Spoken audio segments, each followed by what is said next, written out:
संन्यासे कर्मयोगस्य निःश्रेयस्करा उभो त्योस्तु क्रम संन्यासात् कर्मयोगो विशिष्यते। नमस्कार दोस्तों, स्वागत करता हूं मैं आपका अपने इस YouTube चैनल में। जब भगवान श्री कृष्ण ये देख लेते हैं कि अर्जुन हताश हो गए हैं, अर्थात अर्जुन मतलब ये संसार हताश है और कर्म योग नहीं करना चाहता, तभी उन्होंने गीता संदेश दिया। महाभारत में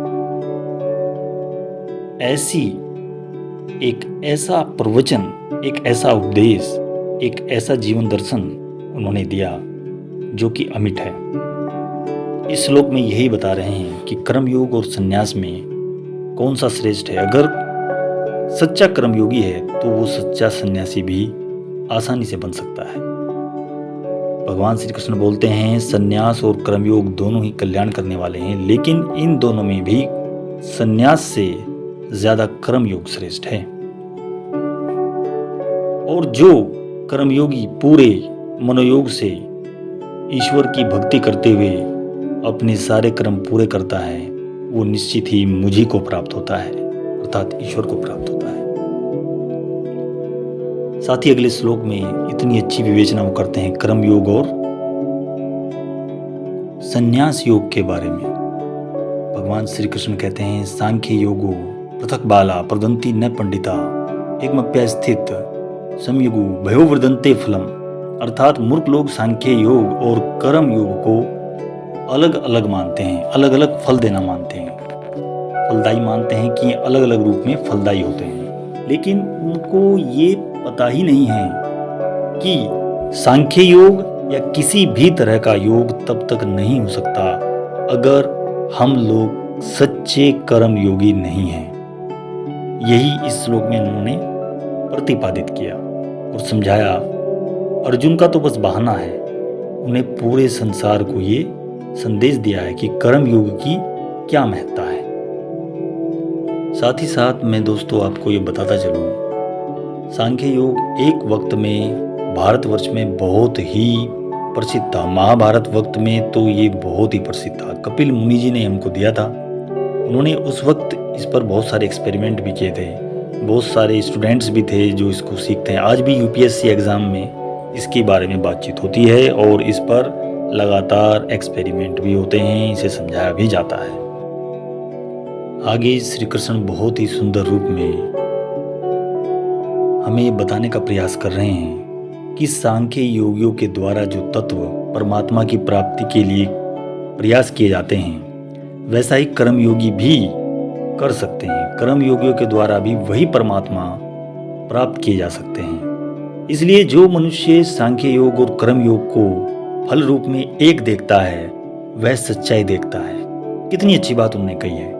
कुछ लोग संन्यास आश्रम ले लेते हैं और बस वो किसी भी तरह का कर्म करना नहीं चाहते, बस रात दिन भक्ति करते हैं। ऐसा नहीं है। जो व्यक्ति इस संसार में जुड़कर सारे कर्मों का प्रतिपादन करता है और साथ ही साथ कर्म योग भी करता है, संन्यास योग भी अपनाता है, वही सही मायने में सच्चा सन्यासी है। अब भगवान श्री कृष्ण बहुत ही सुंदर शब्दों में बताते हैं, हे मनुष्य, योग युक्तो विशुद्ध आत्मा विजित आत्मा जितेंद्रिय भूतात्मा कुर्वानिपि न लिप्यते। अर्थात हे मनुष्य, जिसकी इंद्रियां नियंत्रण में हैं, जिसका मन निर्मल है, जिसका शरीर अपने अधीन है, यानी कि हमारे कंट्रोल में है, हमारे दिमाग के कंट्रोल में है हमारी इंद्रियां, उन सभी प्राणियों की आत्मा ही जिसकी आत्मा है, ऐसा कर्मयोगी कर्म करते हुए भी लिप्त नहीं होता। अर्थात जो अपनी इंद्रियों को नियंत्रण में रख कर के संसार के कार्यों में लिप्त रहते हैं, अर्थात अपना कर्म योग भी सब कुछ निभाते हैं। कहने का तात्पर्य है, अगर हम गृहस्थ हैं या किसी भी तरह का काम कर रहे हैं, किसी पद पर हैं या कुछ और हैं, लेकिन हम लोग पवित्र मन से ईश्वर का ध्यान करते हुए अपनी इंद्रियों को वश में करते हुए अपने सारे कर्तव्य निभाते हुए वो काम कर रहे हैं, तो निश्चित ही हम लोग सन्यासी ही हैं। आगे बढ़ते हुए भगवान श्री कृष्ण कहते हैं, जो थोड़ा तत्व ज्ञान में आ जाते हैं और बहुत गहराई वाली बात बोलते हैं।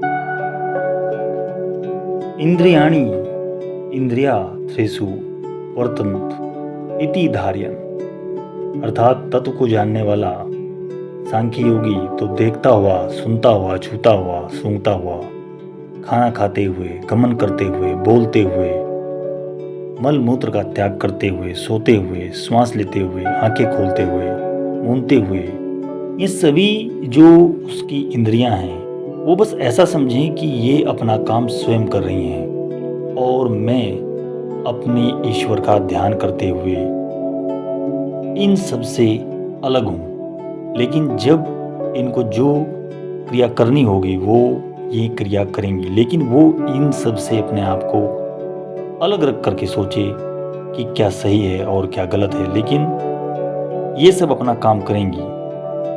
तो ऐसा सांख्य योगी अपना कर्म योग भी लगातार कर सकता है। उन्होंने ये एक समझाने के लिए यहाँ पर एक गूढ़ रहस्य बताया है कि कैसे एक कर्म योगी को एक संन्यास योगी बनने में कोई दिक्कत नहीं है अगर वो ऐसा समझ करके चलता है। दोस्तों, गीता के 5वें अध्याय के इन श्लोकों में कर्म योग के बारे में जो विवेचना है वो कमाल है। आगे भगवान श्री कृष्ण समझाते हुए कहते हैं, हे मनुष्य, ब्रह्म्याध्याय कर्मणि संगे त्यक्त्वा करोति लिप्यते न स पापेन पदम पत्र विवाह। अर्थात जो मनुष्य सभी कर्मों को परमात्मा को अर्पण करके और आसक्ति को त्याग करके कर्म करता है, वह जल में उस कमल के पत्ते की तरह पाप में लिप्त नहीं होता। हम जानते ही हैं कि कमल जो है कितनी गंदगी में रहता है, लेकिन फिर भी वो कितना साफ, स्वच्छ और निर्मल होता है, ये हम सभी जानते हैं। इसी बात को एक एग्जाम्पल के तौर पे भगवान श्री कृष्ण इस संसार को सिखाने का प्रयास कर रहे हैं और साथ ही साथ वो इस सिद्धांत को एक बार फिर से स्थापित करते हैं कि कर्म योग ही सबसे बड़ा योग है, इससे अन्यत्र कोई नहीं।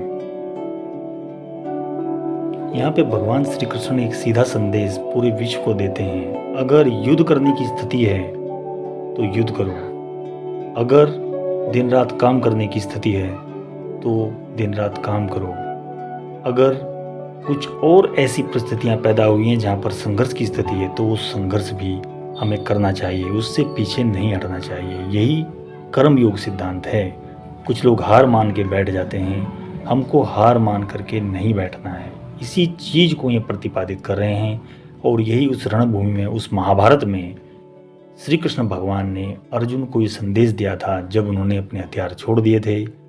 वो एक तरह से निराश हो गए थे कि कैसे अपने इन सगे संबंधियों को मारूं। तो उन्होंने यही कहा था कि कर्म योग से तुम पीछे नहीं हट सकते। अगर तुम्हारा कर्म योग ये कहता है कि तुम्हें ये करना है तो तुम्हें ये करना ही है, तुम इससे पीछे नहीं हट सकते। हम लोगों को भी अपने कर्तव्य, अपने कामों से पीछे नहीं हटना है और हमारी जो भी दिनचर्या है वो करते हुए हमें प्रभु स्मरण करना है।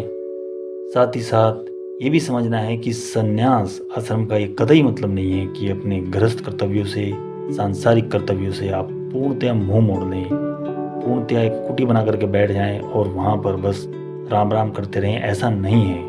अगर आपका कर्म योग आपको कहता है कि आपको ये दोनों काम एक साथ करने हैं तो बिल्कुल आपको करने हैं। एक ऐसा भी वक्त होता है जब आदमी का पूर्णतः संन्यास का टाइम होता है, तब आप ऐसा अपना सकते हैं। वो अवस्था शास्त्रों के अनुसार 65, 70, 60 के बाद की अवस्था होती है। तब तक आप दोनों काम एक साथ कीजिए। और इसी के साथ में आज्ञा चाहूँगा दोस्तों, अगर वीडियो आपको पसंद आई हो तो शेयर और सब्सक्राइब कीजिएगा। दोस्तों, ये गीता का बहुत ही छोटा सा एक हिस्सा, एक पार्ट मैंने यहाँ पर बताने की और समझाने का प्रयास किया है अपने ही शब्दों में, जो मैं समझ पाया हूँ। गीता भरी पड़ी है ऐसे ज्ञान से जो कहीं नहीं मिलता है, किसी ग्रंथ में नहीं मिलता है। हर श्लोक एक से बढ़कर एक। ओके दोस्तों, थैंक यू, लव यू।